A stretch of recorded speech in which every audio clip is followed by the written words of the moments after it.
How does a centrifugal pump work? Centrifugal pumps are used to pump water, oil, and other liquids.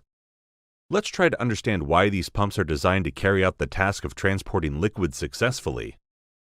The main elements of a centrifugal pump are the casing and the impeller, which drives the liquid. The impeller is mounted on a shaft. The shaft can rotate on bearings. The power is transmitted from the motor, most often an electric motor, to the shaft. The impeller of the pump rotates, together with the shaft. The vanes in the impeller act on the liquid and make it rotate. The liquid particles are accelerated. As a result of the impact of the vanes, the energy of the liquid flow is increased. The accelerated liquid particles enter the volute, which converts part of the velocity into pressure. The diameter of the passage section of the voltage and the discharge nozzle gradually increases. The fluid velocity decreases, and the pressure, according to Bernoulli's law, increases.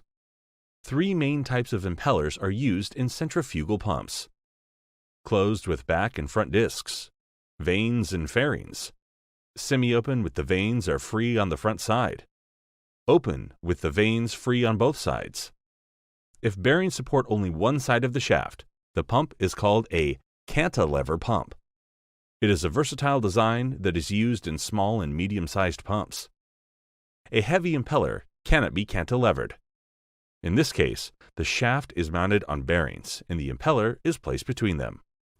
This construction scheme is well suited for double suction impellers where the vanes are placed on both sides. A double suction impeller allows liquid to enter the impeller blades from both sides.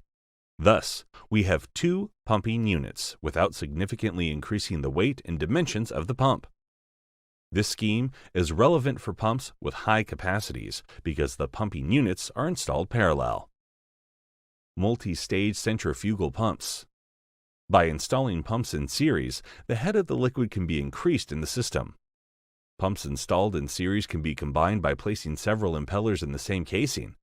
The liquid will go from the first impeller to the second one, from the second impeller to the third one, and so on.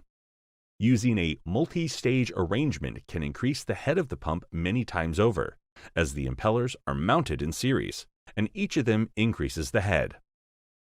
In multi-stage pumps, different impellers can be used.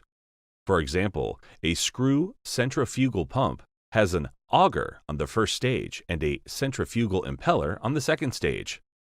When the pump is running, the liquid flows continuously into the pump casing through the suction nozzle. But what happens if there is no liquid in the pump? For example, when the pump is first switched on, the pump casing will be empty. For the liquid to fill the pump, the pressure in the pump casing has to be lower than the atmospheric pressure. Then, the atmospheric pressure will cause the liquid to fill the casing. To reduce the pressure in the pump, some of the air has to be pumped out of the casing. Is an ordinary centrifugal pump able to do this? The answer is no, because the particles move in the pump due to inertia, which depends on mass.